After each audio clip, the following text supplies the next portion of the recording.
Here is a testimonial for the highest paid part-time job in the world from Katrina Alexander. So I'm approaching 3 years in this academy. All of my accounts have increased trading, investments, business, and personal accounts. This academy can produce results in all areas of your life when you do the work. Yes, you have to work on your psychology and mindset to get the results.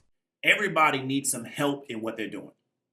Nobody can get to where they're trying to go by themselves. That is false. That is a falsehood that's really propagated by a lot of people on the internet. And those people have had help to get to where they want to go. You're a lot of times on the internet, you're listening to people that have had family help, but they're selling to you that you can get there all by yourself. Or you're listening to people that got a whole team behind them, right? But they're selling to you that you can do it all by yourself. Or you're listening to a woman and her husband's job is supporting what she's doing online, and she's selling to an audience of women that they can get there all by themselves, right? Everybody needs help. And as a man, often we are kind of made to feel ashamed that we're asking for help. And this is because of a lot of times people's class position, what they've been exposed to. Let me explain something to you. CEOs of major Fortune 500 companies, they have help. It doesn't matter that the media gives all the attention to one person. That's not done by one person, because the goal of a business is to create redundancy in what you do so you don't have to do it. So the way you move from being a working class person, but a working person, right, to maybe an independent professional, to now running a real business, being a successful business owner, is you create redundancy in a lot of your activities so you don't have to do them. Okay? Now, you can go and be an independent professional. You can make $1 million, $2 million a year doing your own thing. I've seen people do it, right? However, the issue is that if you decide to stop doing it, how does your business now make money? Therefore, you're going to need help to do what you need to do. But here's the most important thing. You need the right help. You don't learn what the right help is without trial and error. And I'm speaking from my own personal experience, but also from the experience of other people. It's easy to say, just go hire somebody. The people that are telling you that, you know what? They go to work every day and they try to figure out what they can do not to lose their job. They don't go to work every day and try to figure out how to be the best at their job. They go to work every day and they try to figure out what they can do to not lose their job. So just hiring somebody is not always a solution to the problem. And here's a way in which I experienced that, right? So I've done 2 events. People ask me, when are you going to do another event? Doing those 2 events was some of the most stressful periods of my life at that particular time, because I had to carry everything I currently had going on, plus now plan the event. And I hired event planners. And the event planners really didn't take any pressure off of me, because we're in an era now where a lot of people are operating as independent contractors, but they're really not independent. They're an independent contractor, but they need a lot of help to do what they do. But really, as an independent contractor, what you're supposed to be able to do is go into a situation and do your job by yourself, or do your job with your team, and not include the person that hired you on the job. So let me give you an example. If I hire some people to do some contract work inside my house and say, hey, I need to get the kitchen remodeled. Once we determine, right, what I want the kitchen to look like and we agree on that, I shouldn't be involved in that process anymore, right? If I am, there's an issue, because why? You're an independent contractor. Your job is to come in here and do your job. What I dealt with during my events was I was doing a lot of the work that the independent contractor should be doing. I was creating ideas for them to do follow-up questions for certain venues, and these were ideas that they should have been able to generate on their own. They should not have needed me, but many of them were out of position. So let me give an example. The first lady that worked with me, she did a good job, but she had never done business events of my type. See, the majority of events that you're going to do as an event planner, the majority of those events are going to be weddings. That's where the real money's at, unless you specialize in doing business events. You're going to do weddings. And in my opinion, she was used to doing a lot of weddings. Her point of view on how to do events came from doing weddings, and that's what she was comfortable with. However, there was still a lot of things that I had to do on my own that did not get done by her, that added a lot of stress to the first event. Okay? So then I went into the second event with that experience. And so this is what I did on the second event. I created a framework for the event planner. And each framework was what needed to be done on the event. So I had this part, this part, this part. And I gave that to them. And I said, well, all you got to do is work every piece of it. So essentially what I did was I created the organizational structure for the event. That's not my job. That's really the job of the event planner. Right? But I found it out later on that I shouldn't even done that. Okay? And then it still took me being involved in getting the event planned for the event to come off. So people that interacted with me during that time period, they were perceiving certain things that I was doing a certain way without understanding is that for the last 4 months, I had been doing like 4 or 5 different jobs because I still got to do everything I got to do to support myself, right? I still got to deal with my clients, right? Then on top of that, I add into now I got to do an event. And again, things that should have been done by the event planner, some of the follow-ups, some of the questions, some of the strategy that should have been done by the event planner, I was having to come up with it, but I'm paying the event planner, right? Now, here's some of the reasons why I experienced that. Where I'm currently at from a market standpoint, right? The market that I was going after to serve with the events. Because I don't have a big enough name to drive in, let's say, 500 people, right?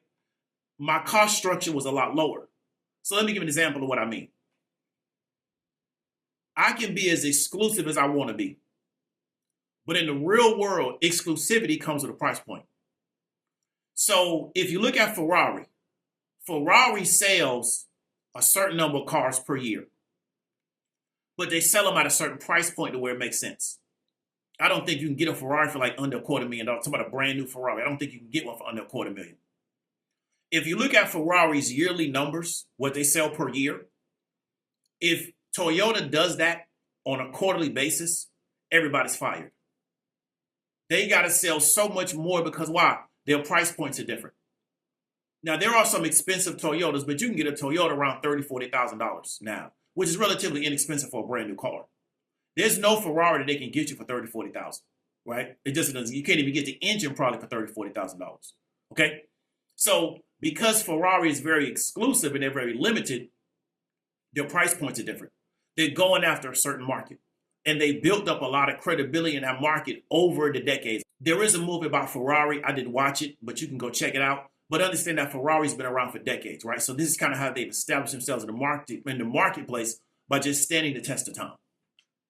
Because of the market I was going after for the events, and because I can't do the numbers because I don't have the name, I don't have the exposure, yada, yada, yada, I couldn't say, well, let me bring in everybody for $200, but I'm going to sell it to 500 people.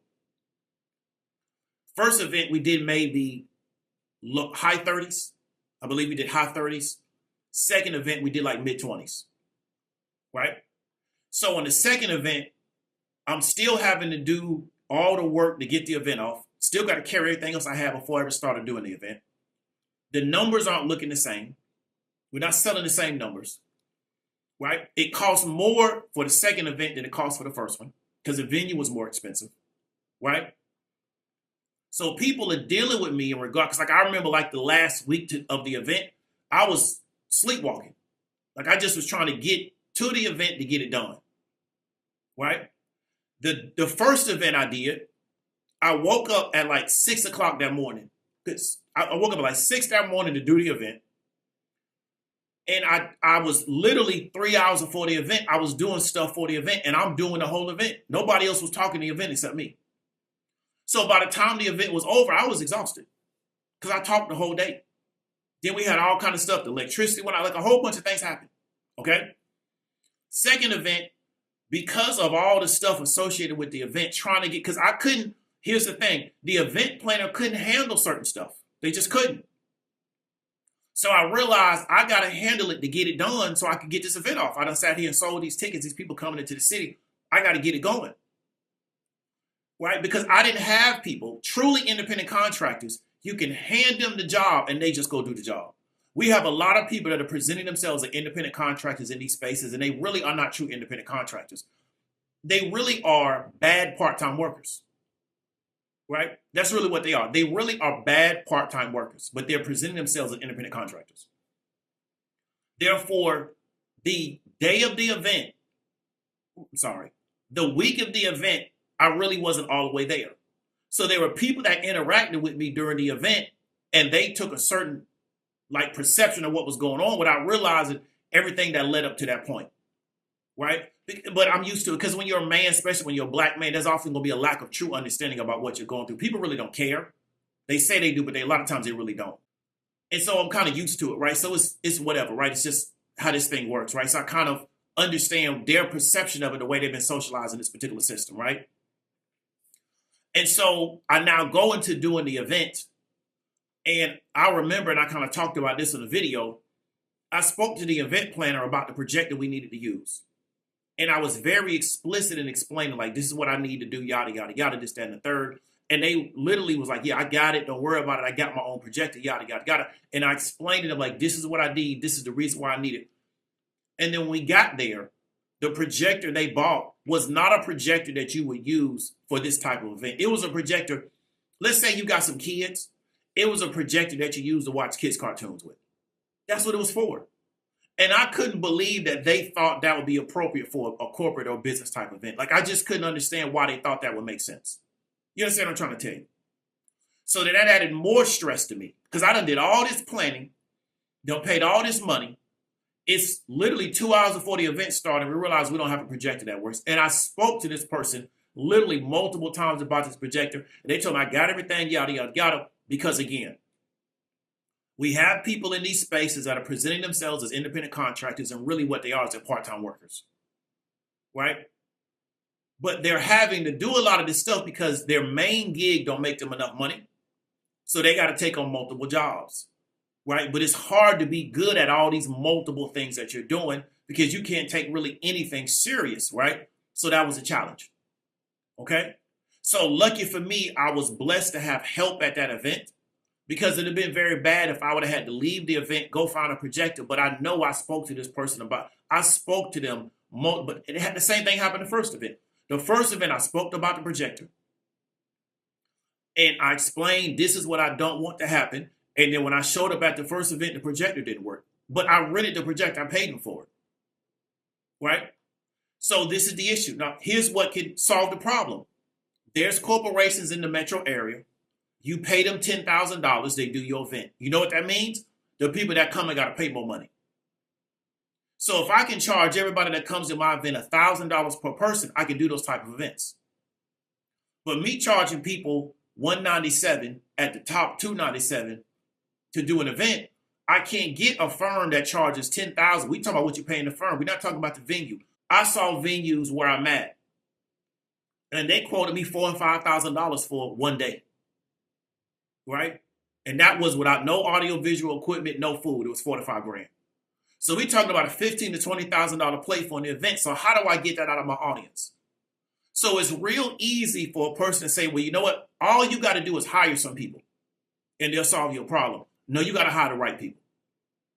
You have to have a way in which you can determine that you have the right people that are associated with your business. Because what I've experienced multiple times is you bring somebody into your business and they don't operate properly, they will mess your business up.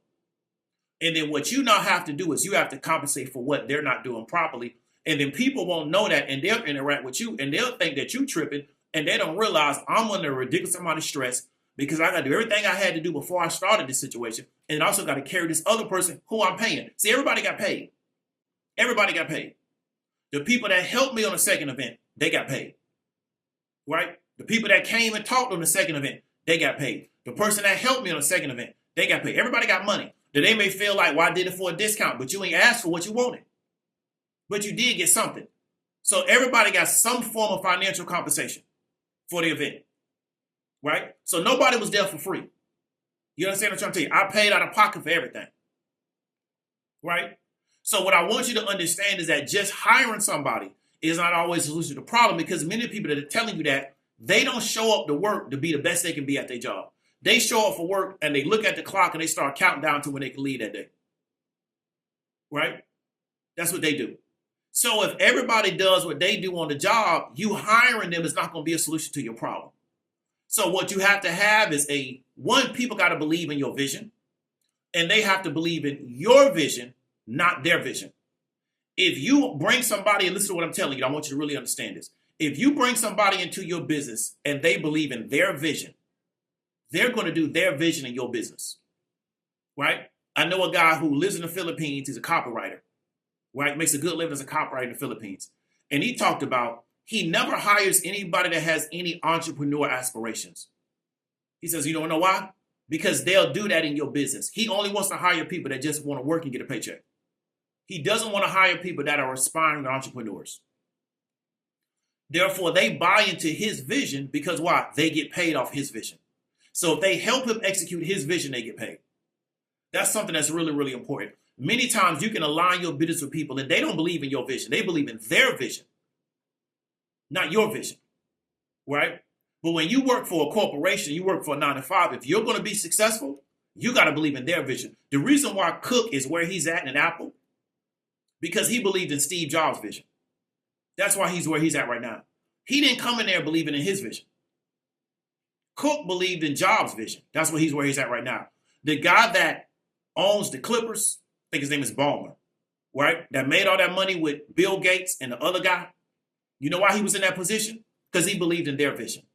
And he sold their vision, right, to the staff, and he told their vision to the developers, but he also sold that vision to the masses, right? He believed in their vision. So if you bring people into your business and they don't believe in your vision, they believe in their vision, they'll be in your business doing their vision. That don't have anything to do with your business. So these are the things I learned the hard way. How can I, one, have a vision? How can I have a mission statement? How can I communicate that effectively to people and let people understand this is what we're doing? This is why you're here. And this is how you're going to help us execute on the vision. Not you're just here because you want to be here. Because if you're just here because you want to be here, that creates a problem because why? You aren't really sold on our vision. That's why like a person that's just showing up to work just for the check, they're normally not going to be a high performer on the job. Normally the high performers on the job are going to be people that believe in the vision, right?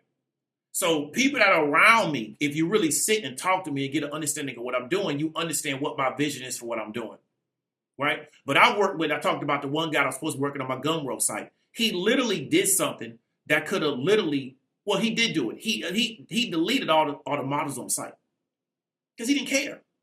Who cares? Right? We're working through this outsourcing platform where even though he did it wrong, he still gets paid because he did work. See, so that's something that where he should get fired and not paid. Even though he did that, he still got paid. Lucky for me, I had all of the modules on a hard drive, and lucky for me, the timing was great because what happened a few weeks later was our hard drive died. If that would have happened later on that year, I could have never recovered that stuff because he just was doing things because if I make a mistake, who cares? He doesn't believe in my vision. He's just working a job. See how dangerous these people are? See? So having people around you, and I'm going to say this, and this is going to sound chauvinistic, but when you're a man, having people that really truly believe in your vision, not they believe in their vision and they think they believe in your vision. No, they really believe in your vision, right? If you're a business owner, right, having people that really believe in your vision is really valuable. So what's really, really important is having a vision and being able to communicate that and being able to message that out. And then understanding about how to put people around you that really want to support your vision. Because a lot of people really, truly do not want to support somebody else's vision. And they don't really want to buy into somebody else's vision. They really want to do their own thing. And that's cool. Go do your own thing. Right? But if you're working with somebody else and you're there to support their vision, then that's what you're there for. Right? If I go work for Atlanta Food Bank, I'm there to support Atlanta Food Bank. I'm not there to do my own thing. Right? I'm not there to do my own thing. I'm there to support Atlanta Food Bank and their vision of making sure that we can try to help solve food insecurity in the state of Georgia. That's why I'm there. I'm not there to do my own thing. Right? So you got to really understand that is that many people calling themselves independent contractors in these spaces, many people saying, hey, you know what? I do yada, yada, yada. Many people working a 9-to-5.